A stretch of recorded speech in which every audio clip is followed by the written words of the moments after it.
Hi guys, welcome back to my channel. Today's video is going to be the last day of Endo week. I really hope you guys have enjoyed Endo week so far and found it helpful and insightful. If you guys want me to do more weeks such as this or more videos on Endo topics, please leave them down below, and don't forget to click the little red subscribe button so you can be notified when I upload new videos on my YouTube channel. But obviously today's video is going to be the finale for Endo week, and it's going to be my tips on conceiving with Endo. Little disclaimer, please know that like I've said in many videos, I am not a doctor, I'm not an expert in this. We were able to conceive my son after laparoscopy, after 13 months of being infertile and not able to conceive, and then the second time around we did not need laparoscopic surgery. However, I did have some endo symptoms and I changed quite a few things that we did, and that I think really helped us conceive quite quickly the second time around. And here are some tips that I absolutely have for those. Obviously, I've not included any herbal medications, any fertility medications, anything like that in this. This is purely just lifestyle tips that I have for you, and I will talk more into this in a second. But if you are having issues conceiving and none of this sort of stuff is working, you need to see a professional about it, because they're going to have a lot more tips and also be able to prescribe medications and things like that, which is actually my first tip, which is if you have been trying to conceive for more than 6 months and you know you have endo, please see a professional. So please see an OBGYN. Find a good OBGYN is a good tip for that, but please see a professional doctor, your OBGYN, to speak about fertility medications or treatments that you may need to do. For me, I needed to have a laparoscopy before I was able to fall pregnant because of the extensiveness of my endo. But the second time around I did not. So the second time around it was very much a try for 6 months before you come back. And this is where I'm going to get into the other tips that I have. You may need a professional on your side, and it's definitely worth finding a good one. I absolutely love my doctor. If you're from Melbourne, Australia, please send me a message and I can give you his information. But you really need a good OBGYN on your side if you have endo. Ovulation kits. Now, this may seem like a big waste of money for some women, but I actually found this really helpful. Many women have irregular cycles. If you have endometriosis or you suffer with your ovulation is affected by endo itself, and this will actually tell you when you are most fertile, and it gives you the best chance in your cycle of falling pregnant. Now, you do not have to buy the expensive ones. We bought the clear blue ones because our drugstores don't carry a lot of options. And I liked that actually gave you very clear symbols. It didn't just have a line that popped up that you may or may not see. The clear blue ones had either a circle that did not flash, which meant you were not fertile at all, a flashing circle, which meant you were high fertility, and a smiley face if you were peak fertility. Now, I never reached peak fertility. That's something I want to point out. So that could be an endo related thing. However, we were able to fall pregnant the month we used ovulation kits, and the months we weren't using it, we did not, because I also found that I ovulated quite late despite having a short cycle, or the shorter cycle. I mean, my cycle on the months that we were conceiving was 29 days. However, pre-laparoscopy and pre-baby it was 21, and I did have an irregular cycle in there as well, which was only 21 days.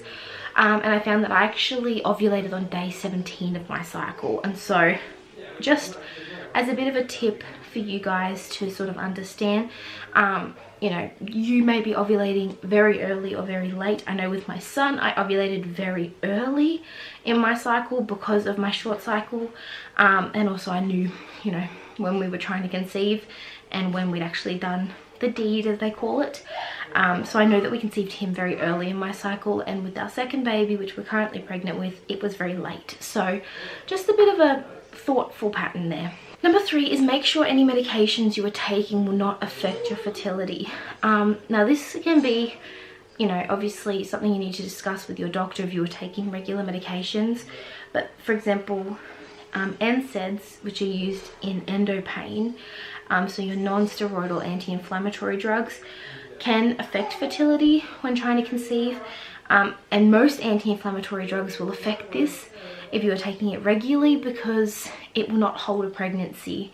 If your body is using anti-inflammatories, you're not allowed to use them when you're pregnant, because you have to, it will actually release anti-inflammatory like antibodies into your body and will actually reject a pregnancy because it thinks that it's something invading your stomach, I guess, like a third way of putting it, invading your body. So that is something that can definitely affect pregnancy and will fight off pregnancy like an illness or a disease, and you don't want that. So speaking to your GP or your doctor or your OBGYN about what medications you are taking that could affect your fertility levels, including birth control, if that's not, if I need to make that statement. Obviously we need to get our birth control taken out because I was using the Implanon. That's going to obviously affect your fertility too. The next one should be obvious, but it's not necessarily obvious for everyone, especially people who don't understand the trying to conceive process. But you need to have regular intercourse, and so this is my doctor's guidance was 3 to 4 times a week. Some doctors is every second day, and not just during when you think your peak times are or when your phone app says your peak times are. It's all throughout the month. And that's because in case you ovulate early or late, also that fertile window is a fairly long window, and so you can do the deed on one day and still conceive 4 days later. However, obviously the chances are higher if you are doing it more regularly. Obviously not just when you think you're ovulating. Surgery, like I said, I did speak about this in the very beginning. This is something you need to speak to your doctor about. However, this is something that worked for me in my endo. We did need the laparoscopy to fall pregnant. In some cases this may be required, and it might be something to talk to your OBGYN about, but this will give your body a clean slate start. So it clears you out completely. You should have minimal to no endo whatsoever, and so you are in a prime position to carry a pregnancy to term, and to actually hold a pregnancy. And so it might be something that if you are not conceiving and it has been, you know, some period of time, it might be something to look at as an option, because you're starting fresh.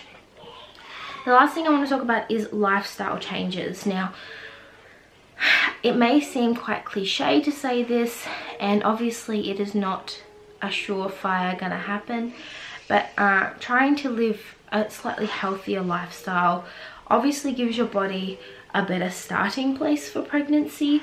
So trying to exercise, even if it's just going for a walk or vacuuming aggressively the house or something like that, and also trying to put, you know, better foods into your body. I'm not saying you need to be a freak and just eat salads and work out 5 days a week, because you do not want to overdo this. That can put your body in high levels of stress. But a gentle walk a couple times a week, vacuuming the house, speed vacuuming or dusting or cleaning, and then trying to replace your unhealthy foods with slightly healthier options, whether that be instead of eating out fried food, you know, going to KFC, making homemade KFC with oven fried chips and oven fried chicken or something like that. You know, try to reduce those unhealthy things, and then obviously chuck in a salad or something like that as well. You know, it makes all the world of difference. So I hope that really helps, and obviously it helps your chances of your body running more smoothly, more cleanly, and conceiving. So I hope you guys enjoyed today's video. Like I said, this is the wrap up to Endo week. I really enjoyed doing these videos, and I really hope some of you guys found this helpful. Obviously I will still be posting endo videos, but not every day. You will see one at least every week or two on my channel. I will be going back to my normal upload schedule after this video, which is 3 to 4 times a week of mummy, lifestyle, and health videos. So please don't forget to click the little red subscribe button on my YouTube channel if you did enjoy this video. And I hope you guys are having a fantastic week, and I will see you guys in my next YouTube video. See ya, bye.